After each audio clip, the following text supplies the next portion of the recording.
Hello and welcome to the study channel of Bright International Secondary School. My name is Govind Purohit. I'm working as a faculty of English, Grammar and Social Science in the school. So this is a course introduction. Basically, what I eliminated the elements, what we have yet to do. But I have taken some elements which we have already done. Like we have done noun, we have done pronoun, we have done adjective. Now we are doing verb. This is going on, and this will be the next. Okay. So I hope you understand this. This is the path on which we are going. We have completed successfully 3 topics of grammar. So give a loud cheer for yourself if you have completed the video and if you have understood this concept. Okay, तो हम लोग आगे चलते हैं अब verb definition. अब हम लोग वर्ब स्टार्ट करने वाले हैं. सबसे पहले हम लोग स्टार्ट करते हैं किसी भी टॉपिक को, तो हम लोग सबसे पहले डेफिनेशन ही पढ़ते हैं. तो डेफिनेशन पढ़ेंगे हम लोग. Verb is a word that tells asserts something about the person or thing. This is the most important sentence of the word as it tells about the action of the sentence. तो मैं वापस repeat करता हूँ इसे. verb is a word which tells or asserts something about the person. तो basically verb एक मेरा word है जो कि मुझे बताता है person के बारे में. like first second third person. और वो क्या बनाते हैं, या सब्जेक्ट बनाते हैं या ऑब्जेक्ट बनाते हैं. ठीक है. अगर मैं सब्जेक्ट या ऑब्जेक्ट बनाते हैं तो जनरली मैं बात किसकी कर रहा होता हूँ, कौन काम कर रहा होता है. सब्जेक्ट क्या काम कर रहा होता है, ऑब्जेक्ट. तो इन दोनों को मिला के कोई एक वर्ड होगा जो दोनों को कनेक्ट करेगा, वो होगा हमारा वर्ब. ठीक है. सब्जेक्ट ऑब्जेक्ट को कुछ तो कनेक्ट करेगा, वो होगा हमारा वर्ब. इसीलिए ये it is the most important word of the sentence. ये सबसे इम्पोर्टेंट वर्ड होता है सेंटेंस का. क्यों होता है? बिकॉज ये ही तो बताता है कि क्या हो रहा है. क्योंकि ये तो like the one who is doing the work, he is doer. ये काम कर रहा है. Object is the work itself. Object खुद ही काम है.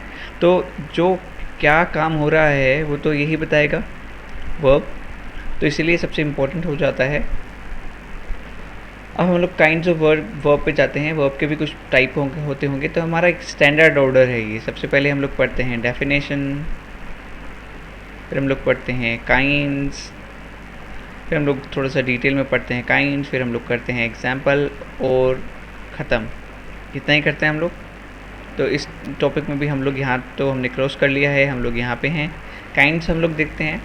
वर्ब के काइंड होते हैं 2, ट्रांजिटिव और इंट्रांजिटिव. अब इसमें क्या है, ट्रांजिटिव इंट्रांजिटिव क्या है, ये है नंबर 1, ये है नंबर 2. बेसिकली इनको हम लोग देखें तो ट्रांजिटिव इंट्रांजिटिव वर्ब को मैंने एक पिक्चर देखी थी ऑन इंटरनेट. तो मुझे बहुत अच्छी लगी वो. मैंने यहाँ पे ले ली उसे रेफरेंस के लिए. ऑल तो इतनी क्लियर नहीं है पर आप लोगों को समझाने के लिए बहुत अच्छी पिक्चर है ये. तो transitive verb followed by an object. मतलब कि ट्रांजिटिव वर्ब का मतलब है कि इसे ऑब्जेक्ट चाहिए. मतलब हम लोग इसकी बात करें तो इसे ऑब्जेक्ट चाहिए, या लाइक इसके बाद में ऑब्जेक्ट आता ही आता है. ठीक है.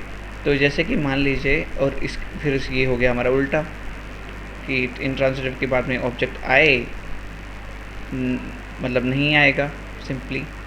ये माइनस ऑब्जेक्ट, ये प्लस ऑब्जेक्ट. सिंपल समझ में आ गया. अब इसमें एक एग्जांपल भी है. ये जो हाथी है, this elephant name is third. तो थर्ड स्नीजेस ऑन कल. तो एक दूसरा एक क्रीचर है, I think this is monkey. तो थर्ड ने कल के ऊपर स्नीज किया. ठीक है. सो हमने क्या किया, यहाँ पे स्नीज हमारा वर्ब है और हमारा कल है ऑब्जेक्ट. किसके ऊपर छींका, कल के ऊपर. तो रीज़न ये हमारा यहाँ पे ऑब्जेक्ट आ रहा है, तो ये हमारा हो गया ट्रांजिटिव वर्ब. अब ये हमारा हो गया, मान लीजिए स्नीज के आगे मैं इसको ये ना लगाऊं और लाउडली लगाऊं. किसी के ऊपर नहीं छींक रहा थर्ड, पर ये जोर से छींक रहा है. So that it would be in transitive verb. तो ये ऑब्जेक्ट अगर लेगा तो ट्रांजिटिव, ऑब्जेक्ट नहीं लेगा तो इन ट्रांजिटिव. आई होप आपको समझ में आ गया होगा. वापस हम लोग इसे डिटेल में पढ़ेंगे. वर्ब विच रिक्वायर्स ऑब्जेक्ट और विच टेक्स ऑब्जेक्ट. या तो उसे ज़रूरत है या वो लेता है ऑब्जेक्ट अपने बाद में, उसे हम लोग बोलते हैं ट्रांजिटिव वर्ब. इसके कुछ एग्जांपल्स हैं, हम लोग इसे समझते हैं. जैसे कि ही मेक्स फूड। अब यहाँ पे मैं अगर मान लीजिए कि इसको थोड़ा सा मैं डिटेल में समझाता हूँ, मैं यहाँ पे फूड हटा दूँ, ठीक है, तो क्या होगा, ही मेक्स। अब यहाँ पे एक क्वेश्चन आता है, क्या बनाता है, व्हाट डज ही मेक, क्या बनाता है, तो यहाँ पे सेंटेंस कंप्लीट नहीं हुआ, तो ये इनकरेक्ट सेंटेंस हो जाएगा। तो मुझे यहाँ पे ऑब्जेक्ट चाहिए ही चाहिए, ठीक है, मुझे ऑब्जेक्ट चाहिए, तो इसलिए मैं ऑब्जेक्ट को इरेज नहीं कर सकता, ठीक है, समझ में आया। अब दूसरा एग्जाम्पल, दे फ्लाई काइट, तो यहाँ पे मान लीजिए मैं काइट को हटा देता हूँ, तो ये व्हाट दे फ्लाई, क्या उड़ा रहे हैं वो, तोता, मैना, चिड़िया, ये कुछ तो उड़ा रहे होंगे, तो इसलिए हम लोग इसे भी लेते हैं ट्रांजिटिव के अंदर।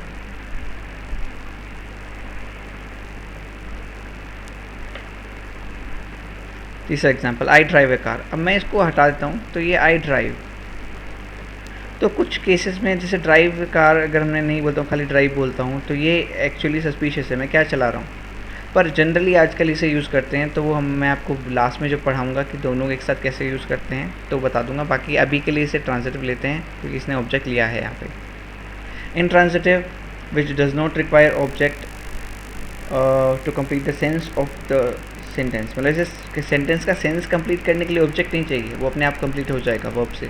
जैसे कि आई स्नीज, मैं छींकता हूँ, तो मैं किसी पे छींकूँ या नहीं छींकूँ, ठीक है, वो डिपेंड नहीं करता, मैं छींकता हूँ इसका मतलब मैं छींकता हूँ, सिंपल, यहाँ पे सेंटेंस कंप्लीट हो गया, मुझे समझ में आ गया।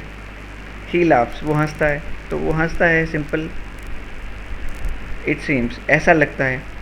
अब ये इन सभी में ऑब्जेक्ट की ज़रूरत नहीं है, मैं अगर ऐसे भी लिखूँगा तो इनका कंप्लीट सेंस आ रहा है, तो इसीलिए ये सारे के सारे हो गए हमारे इंट्रांजिटिव, जहाँ पे हमें ऑब्जेक्ट नहीं चाहिए और ये सब अपने आप में राइट हैं। अब कभी कभी क्या होता है, एक्सेप्शन, मतलब एक्सेप्शन तो नहीं बोलेंगे इसे, पर मैंने इसलिए लिख लिया क्योंकि अब आपको मैंने 2 रूल पढ़ा है, या तो ट्रांजिटिव होगा या इंट्रांजिटिव होगा। कई बार ऐसा होता है कि verb, like most of the verbs, जो ज़्यादातर वर्ब्स हैं विच यूजेस बोथ ट्रांजिटिव और intransitive verb according to the sentence. अब वो कैसे होगा, मतलब सेंटेंस के अकॉर्डिंग या तो वो ट्रांजिटिव बन जाएगी या इंट्रांजिटिव बन जाएगी। तो हम सिंपली जो मतलब ट्रांजिटिव होगी, जैसे कि मान लीजिए वर्ब है आई स्नीज एट माई ब्रदर, तो ये मैं इसे ट्रांजिटिवली बोलूँगा या फिर इसे मैं ट्रांजिटिव वर्ब बोलूँगा। क्यों, क्योंकि मैं इसे ट्रांजिटिव वे में यूज़ कर रहा हूँ। इसी को मैं अगर इंट्रांजिटिव वे में यूज़ करूँ, आई स्नीज लाउडली, मैंने आपको अभी पिक्चर भी दिखाई थी, तो ये इंट्रांजिटिवली हो गया, ये इंट्रांजिटिव वर्ब हो गया। तो अगर मुझे बोलना है मैं अपने बाइक पे छींक रहा हूँ, तो सेंटेंस के अकॉर्डिंग ये बन गया ट्रांजिटिव। मैं ज़ोर से छींक रहा हूँ, आई स्नीज लाउडली, तो ये बन गया intransitive. He spoke the truth, ये बन गया ट्रांजिटिव, उसने क्या बोला, उसने सच बोला। ही स्पोक, तो उसने क्या बोला, उसने क्या बोला, उसने कुछ बोला, उसने बोला ये, तो what I am telling he told me, he spoke, तो ये हो गया हमारा इंट्रांजिटिव। तो बेसिकली हम लोग एक ही वर्ब को 2 जगह यूज़ कर सकते हैं, ट्रांजिटिव में भी, इंट्रांजिटिव में भी। इस जो ट्रांजिटिव में यूज़ करेंगे उसे ट्रांजिटिवली बोलेंगे या फिर ट्रांजिटिव बोलेंगे, इंट्रांजिटिव में यूज़ करेंगे उसे इंट्रांजिटिव बोलेंगे। सिंपल, जो ऑब्जेक्ट लेगा वो हो जाएगा हमारा ट्रांजिटिव, जो ऑब्जेक्ट नहीं लेगा वो हमारा हो जाएगा इंट्रांजिटिव। इतना ध्यान रखना है इसका लिए, ठीक है। तो ये हमारा टॉपिक ख़त्म हो गया है। ज़्यादा जो वर्ड्स पढ़ने के लिए आप रेफरेंस बुक को भी एक बार देख लें, और उसके अलावा बहुत सारा मटेरियल इंटरनेट पे अवेलेबल है, पर ट्रस्टेड साइट का ही यूज़ करें। जैसे कि मान लीजिए कि कुछ वेबसाइट्स हैं जो डिक्शनरी की वेबसाइट्स हैं, या फिर जो बहुत रिनाउंड है, जैसे कि कैम्ब्रिज पब्लिकेशन, कैम्ब्रिज .org, ये इस तरह की वेबसाइट्स आप लोग यूज़ करें जो कि ट्रस्टेड हो, ठीक है। और उसके लिए भी आपको अगर कोई लिस्ट चाहिए या इस तरह के कोई चीज़ चाहिए मटेरियल की, सर कौन कौन सी वेबसाइट रेफ़र करें, तो प्लीज़ एक बार कमेंट में लिख दीजिएगा। और किसी भी तरह के क्वेरी के लिए भी आप कमेंट बॉक्स यूज़ कर सकते हैं। आप लोग कर नहीं रहे हैं, मैं ये देख रहा हूँ, कोई भी कमेंट बॉक्स यूज़ नहीं कर रहा है, तो प्लीज़ इसे यूज़ करें ताकि ज़्यादा से ज़्यादा क्वेरी आएँ और हम लोग ज़्यादा से ज़्यादा सोल्यूशन दे पाएँ। आज की क्लास हम लोग यहीं ख़त्म करते हैं। Thank you.